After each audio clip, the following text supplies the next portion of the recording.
Semeru di Kabupaten Lumajang, Jawa Timur erupsi. Gunung api itu mengeluarkan asap pekat dengan ketinggian 3.676 meter. Semeru di Lumajang, Jawa Timur erupsi pada Sabtu sore. Akibatnya 2 kecamatan gelap total dan warga diungsikan ke tempat yang lebih aman. Saudara, Gunung api Semeru di Lumajang, Jawa Timur erupsi. Sejumlah warga yang berada di kaki Gunung Semeru panik dan langsung mengevakuasi diri ke tempat aman. Ya, kita takut, kita lari. Ini dari mana tadi, Pak? Ya, dari Siturang ini. Dari ini Siturang, Mas. Siturang. Bahwa sejak pukul 10 pagi tadi ada beberapa pengungsi dari Dusun Sumberwulu Tengah dan juga Dusun Kamar Kajang yang dievakuasi ke posko bantuan yang berada di Desa Sumberwulu, Kecamatan Candipuro, di mana diketahui bahwa kedua dusun tersebut saat ini menjadi daerah rawan karena memiliki jalur atau dilewati lahar panas, sehingga sangat mengkhawatirkan atau sangat rawan jika para pengungsi atau warga ini tetap tinggal di rumah mereka yang berada di kedua dusun tersebut, yaitu di Dusun Sumberwulu Tengah dan juga Dusun Kamar Kajang. Bencana selalu menimbulkan kerusakan dan kerugian bagi manusia, baik secara fisik maupun non-fisik. Termasuk kejadian erupsi Gunung Semeru yang terjadi pada hari Sabtu tanggal 4 Desember tahun 2021 yang lalu. Kehilangan sanak saudara, rumah dan isinya, lahan, ternak, hingga mata pencaharian menjadi hal yang dirasakan oleh para penyintas di Semeru.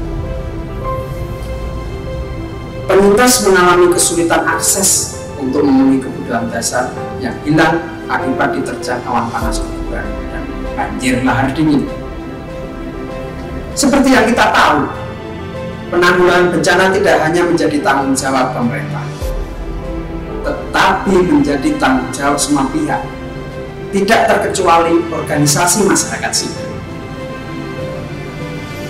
YSI sebagai salah satu organisasi masyarakat sipil yang memiliki mandat di bidang manajemen bencana juga merespon hal tersebut. Apa sih yang menjadi pertimbangan YSI untuk melakukan respon ketika terjadi bencana?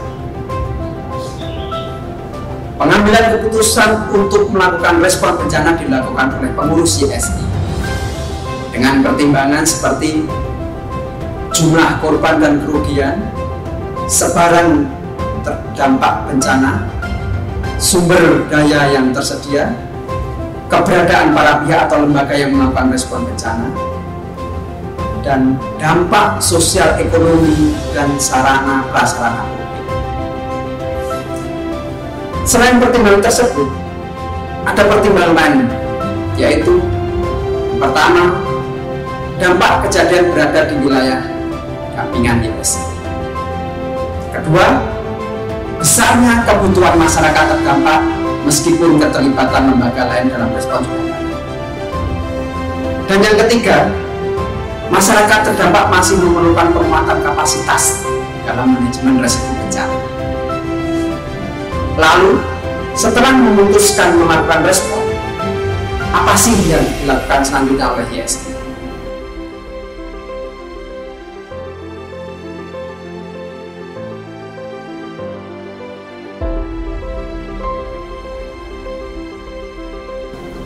Teman-teman udah gak asing kan dengan tahapan tersebut? Di tahap awal, kita harus menyiapkan situation report atau biasa disebut SITREP sebagai pertimbangan apakah kita perlu menindaklanjuti dengan melakukan Rapid Need Assessment RNA atau tidak. Jika YSI memutuskan untuk melakukan RNA, maka YSI akan menugaskan bidang manajemen bencana untuk membentuk tim RNA. Tim RNA biasanya ditugaskan untuk turun langsung ke lokasi bencana untuk melakukan kajian sekaligus berkoordinasi dengan stakeholder terkait. RNA itu biasanya dilakukan kurang lebih selama 3 sampai dengan 7 hari pasca bencana, tergantung luasan dan dampak bencananya. Hasil RNA akan diolah dan dianalisa untuk kemudian dilaporkan kepada pengurus YSI sebagai dasar pengambilan kebijakan apakah YSI akan melakukan respon atau tidak. Go or no go. Jika YSI memutuskan untuk respon, maka pengurus akan membentuk manajemen proyek dan menyelenggarakan workshop proyek untuk memberikan pembekalan kepada tim manajemen proyek tentang log frame proyek dan penyusunan rencana aksi selama periode proyek. Sembari melakukan workshop proyek, tim YSI juga tetap berkoordinasi dengan jaringan lokal serta mempersiapkan segala kebutuhan proyek berikut dokumen-dokumen pendukungnya. Nah, saat implementasi, kita harus men-setup pos lapangan yang biasanya juga berfungsi sebagai kantor dan gudang. Kemudian berkoordinasi dengan pemerintah setempat.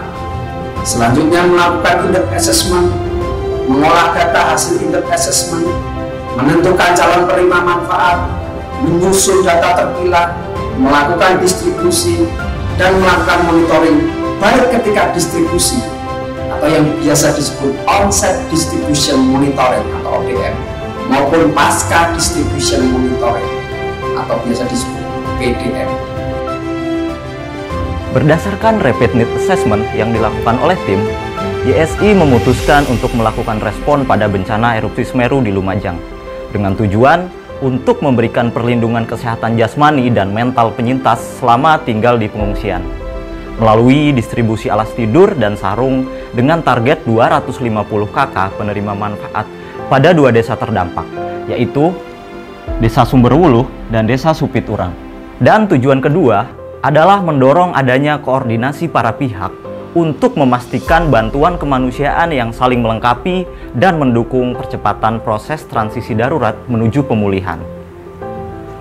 Karena dinamika di Lumajang terjadi dengan sangat cepat, hasil RNA perlu diperdalam melalui proses in-depth assessment.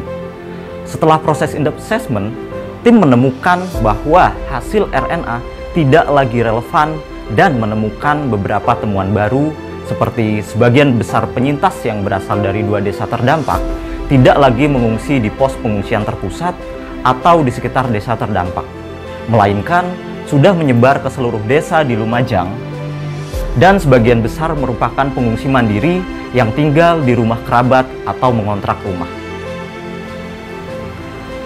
Pada awalnya, YSI menargetkan distribusi alas tidur dan sarung untuk 250 KK di 2 desa terdampak.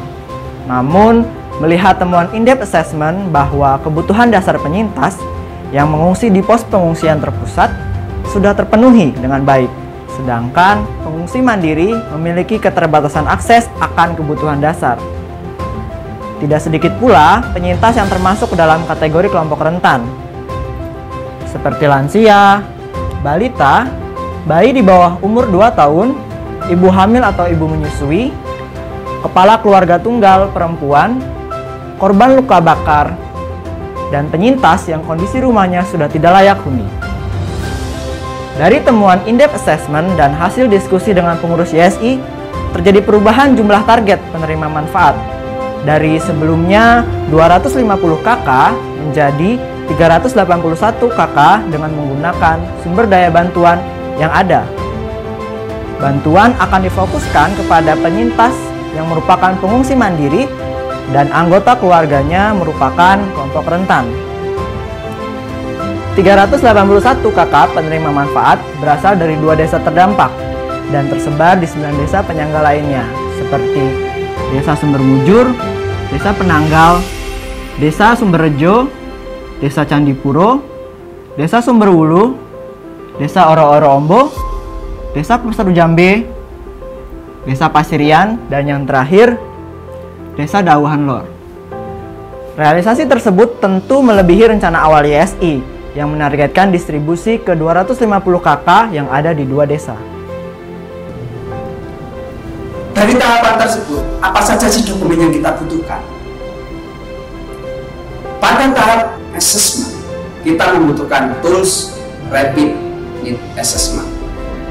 Lalu, pada tahap implementasi dan monitoring, kita membutuhkan tools in-depth assessment, form data terpilah, form ODM, form PDM, form persetujuan penyintas, form serah terima barang, dokumentasi kegiatan, logbook koordinasi, logbook feedback, dan konsulensi koordinasi.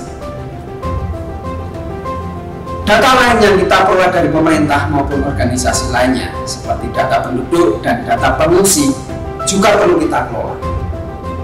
Banyak ya tahapan dan dokumen yang harus kita penuhi saat respon tanggap darurat. Nah, saat respon Semeru, kami harus menyelesaikan itu semua dalam waktu kurang lebih 2 bulan. Singkatnya, gimana sih strategi yang kami lakukan untuk menyelesaikan semua tahapan tersebut dalam waktu yang relatif singkat? Yang pertama, tim dengan komposisi yang dapat mendukung dalam pengelolaan data serta mengetahui konteks sosial, politik, dan kewilayahan daerah terdampak. 2. Koordinasi dan evaluasi harian untuk mengetahui capaian program dan kesenjangan yang harus ditindaklanjuti. 3.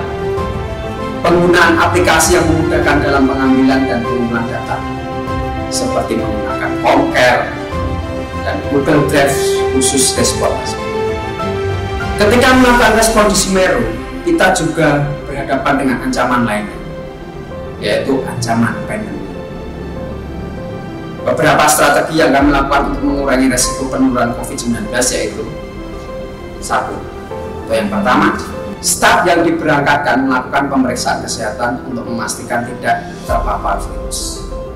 Yang kedua, staf dibekali dengan alat pelindung diri seperti P3K, masker, hand sanitizer, kacamata Google, dan safety helm.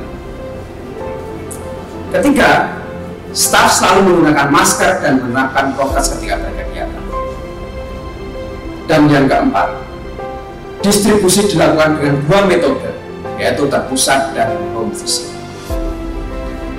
Untuk mengurangi kerumunan, salah satu strategi yang dilakukan dalam distribusi bantuan yaitu dengan cara mengunjungi rumah calon penerima manfaat.